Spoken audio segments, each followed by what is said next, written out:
Hey everyone, it's Terry. Well, I've been unsuccessfully trying to do couching this morning, and I'm going to go through everything that I've done so you understand what the failures have been. I test things out and I don't just jump into a project, and particularly with something new like this, because I want to be successful at it.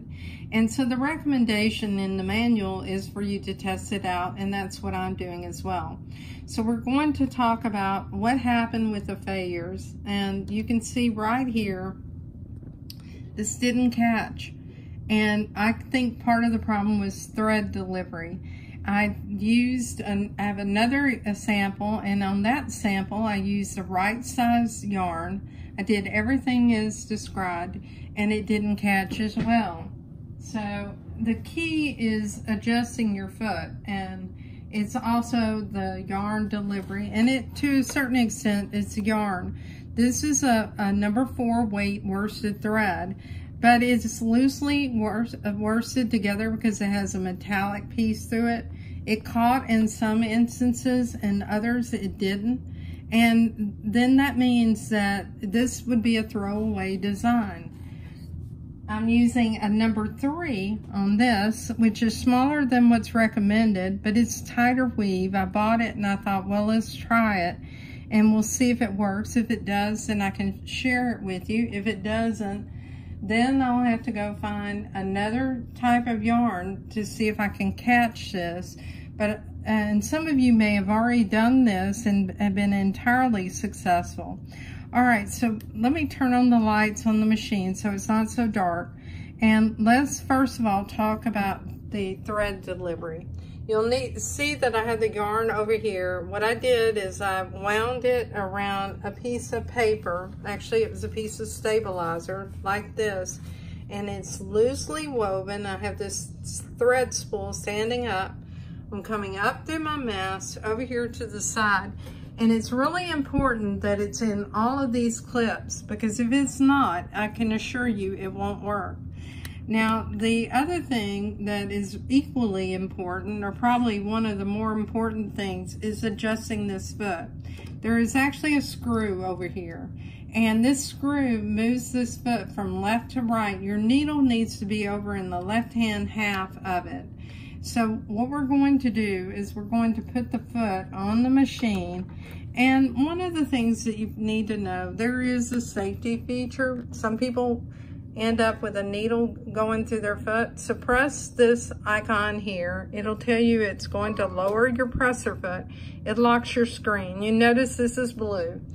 All right, now what we're going to do is we're going to go ahead and put the foot on the machine. So you need to raise up the presser foot bar and then place it on the machine. And with embroidery feet, one of the things you need to do after you hand tight it is use your screwdriver. Do not put an embroidery foot on your machine and not tighten it with the screwdriver, because it'll come loose. It vibrates.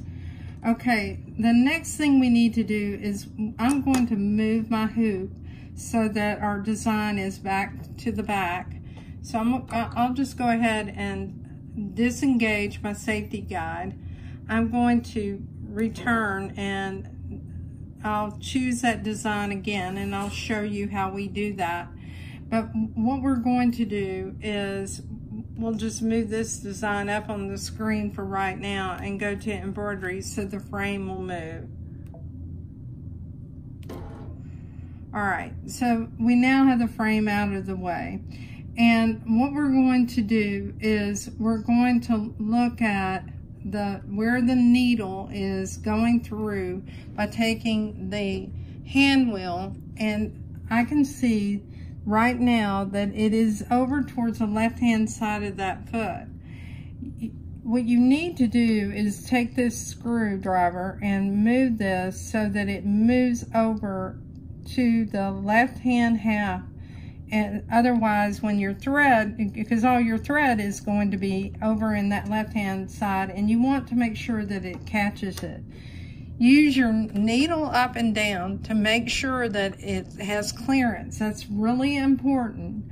And then after you are assured that it has clearance, then what you want to do is you want to go ahead and thread your yarn through that hole. Now you have that metal piece which can easily escape in your room if you don't keep it in the packaging, because it's very easy to lose this. And you're going to take it and thread it through that hole, and it may stick in the back. And what I do is I just use my purple thing here and I hold it up and press it through. So just give it a little bit of pressure and push on the wire. And this wire can bend. It's okay if it bends. But you need now to take the end of your yarn, and what I do is double it up and I put it through the end of that hole. All right? And if you don't get it the first time, don't worry, just try it again.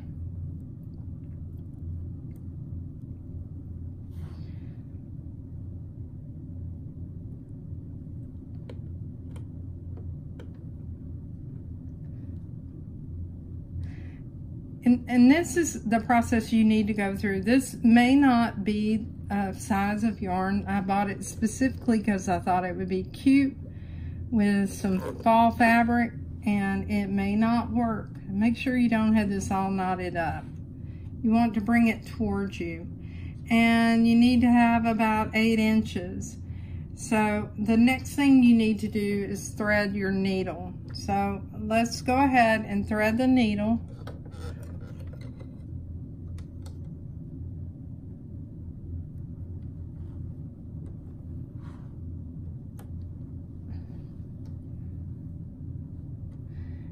And be careful when you go around the back to cut your thread that you don't catch your yarn.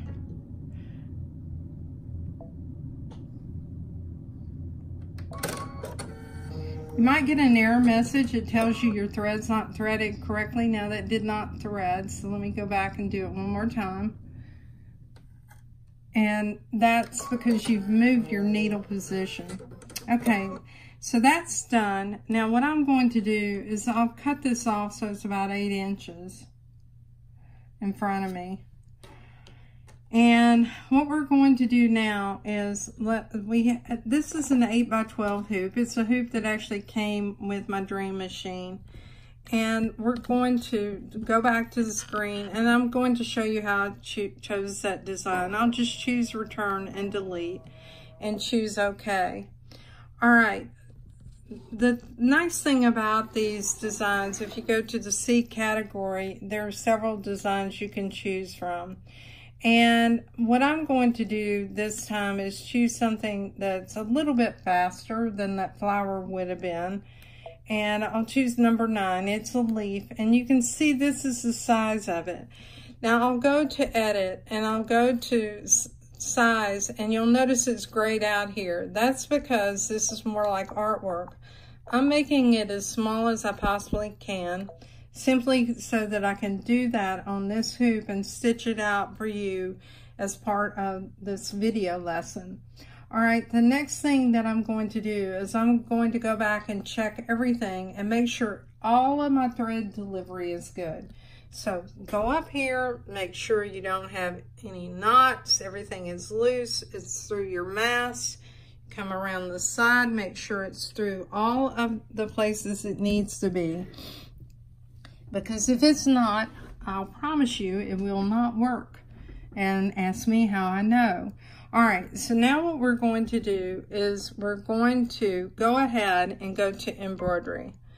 Now I need to move this so that it's up higher in the hoop because I've already used some of the space. So for me, what I want to do is go into my settings, and I'm going to choose the hoop size that I have just so I can see visually where I need to move this in the hoop. And I'll go to layout, and I'll just move my design up by using the arrow keys here.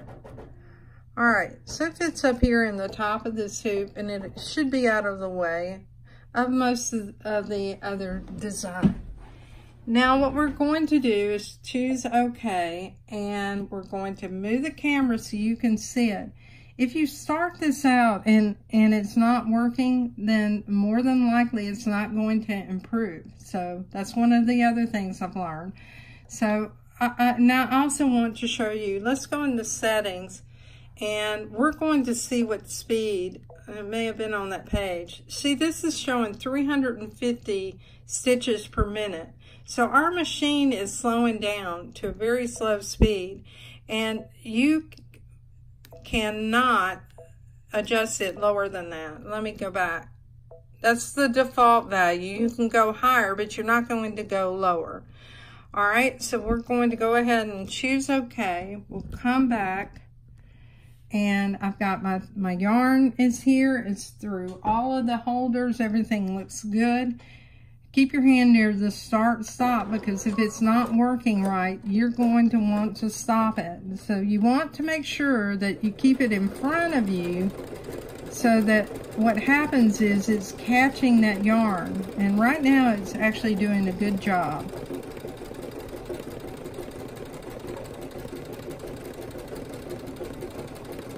So I'm going to zoom you in a little bit so you can see what's happening. Now, if it gets off, you might want to make sure that you're keeping it so that it's staying over to that left-hand side of that foot, because that's where we have positioned that needle. And in this instance, it is catching the yarn pretty darn good.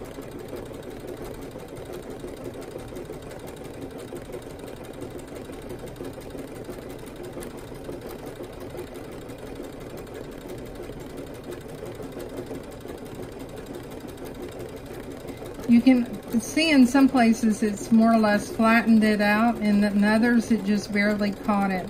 And this is one of the reasons that I said that you really need to think about the application of this, because I think if you laundered this too much, it would come out. And that's why I want to try to find something that I know that works extremely well with this. One person in my Facebook group, Just Stitching with the Brother Luminaire, said that Lewis had mentioned some types of yarn that he has used that work well, and I've ordered one of those, so when I receive it, I'll try it out for you. And my goal was to create a table runner with this, and that's the reason why I bought these kind of fall-like looking colors, even though it's not the number 4 weight. Now the number 4 weight obviously is going to fill up that hole more, so that things are going to work out pretty well in capturing that yarn. So the big thing that I've seen in the 3 samples that I've tried is, one, the number of curves in the design. The second is going to be whether you have your needle in the correct position. If you don't have it in the correct position, it is not going to catch, because your yarn is really pulled over to that left side, and that's why the needle needs to be over there. Okay, actually this is a success. And it took several recordings to get this, so I'm pretty darn excited. Now what you want to do is you want to take this and cut the end of it, because you're going to take a tapestry needle, and if this was a project that I was going to use, I would take that needle and weave it to the back. Now I saw on the Brother Support video the hole that they made in fabric. Don't take an awl and make hole in fabric. Your tapestry needle will go through and pull this thread, and you won't have such an unsightly hole in your fabric. Let's look at it, and I'll show you how well this stitched out, and that it caught everywhere. And I'm very pleased with this sample. That's awesome. Not so much pleased with this one. You see this? And that is because I didn't have the needle in the right position. And again, in this sample that I made here, this was not a good, even though it was the right weight, it was not positioned correctly. I might try it again with this yarn, but it missed in the same leaf. You can see this, and this is the number 4. It missed here, and it missed in this curve. It missed down here in the bottom, so it didn't look that great. Let's go back and look at a couple of other things. The first thing I'm going to do, though, is I'm going to take that wire that I have and put it in the package that it came in. And this is what I was telling you. This is the package that it came in, because you're going to lose this wire and if you don't put it up. So we're going to do that right now. And now what we're going to do is we're going to talk about a couple of other things to wrap up our video. And I'm just so excited about how well that turned out. All right, the first thing I want to show you is so many people don't look at the built-in manual that is in our machine. If you go to PDF manual, there's Kit 1. And when you go to Kit 1, I've already zoomed in to this page, but I'm going to choose the left arrow. You can go to search and you can type couch, and you can do this in any of the built-in manuals. You can look for something, and I made a mistake. I'll type it correctly, C-O-U and C-H. And now what I want to do is to delete those 2 letters, so I can just use the delete key and delete them. Now choose search. All right, it's found all instances of couch. Use the right arrow and it'll take you to those. Now we're looking for the page that's talking about embroidery, but while we're here, we're going to also talk about the foot that comes with our machine that is made for the embroidered couching. And you can see that has an EC on it. So this is the anatomy of the foot. It looks like it has a little magnet here, and it fits in the second hole. Your cover needs to be open for this, and you need to use your thread stand. With your thread stand, you're going to fold down this spool here because you're going to keep your yarn on that spool. Now let's go to the next page. Now the next thing that we're going to do is we're going to go to this section, and we'll zoom in to 200%. And here's where it tells you the caution of what yarn you need to use. And it's really important that you use a yarn that doesn't have a lot of thickness or it's furry, because it's going to catch on those guides. I did use a number 3 weight yarn for this example that I just showed you on the leaf. So it can be used, but you have to get your needle in the absolute right position, and you have to be willing to make a sample like I have on muslin to know you have it in the right position. And by that I mean that it needs to be over here on the left hand side by adjusting that screw. All right, and it shows you how to attach your foot, how to adjust this. But if you also need more instruction, you can go to the video guide. You can go to embroidery, and here is a video that's been prepared by Brother Support. It does not have any language on it or audio, so you're not going to see audio. You can advance to what you need to see, and that's what I'm doing, because here's where I want to show you how they get this position. And this is the most critical key that I've seen in doing couching with your machine. You see they're using their screwdriver to tighten that foot and making sure that it's secured. And here's where the needle needs to be positioned. Do you see that? That is what is key. If you don't have it on the left-hand side because your yarn is coming in and the way the tension is on that yarn, it needs to be over to the left. It will not be successful. So as you turn that screw towards you, what happens is that foot is moving to the right. And you can see how it's moving here. And that is the part that will ensure that you actually catch your yarn. Your machine's already slowed down. It's your job to watch your spool delivery of yarn as it's coming off and making sure it's not caught somewhere. So watch the video, look at your online instructions, and then watch my videos so you understand how this works. I'm Terry Maffitt. I hope this video has been helpful to you. If you like my videos, please like and subscribe to my YouTube channel and join us in my Facebook group, Just Stitching with a Brother Luminaire. Thank you as always for your time and have a great day.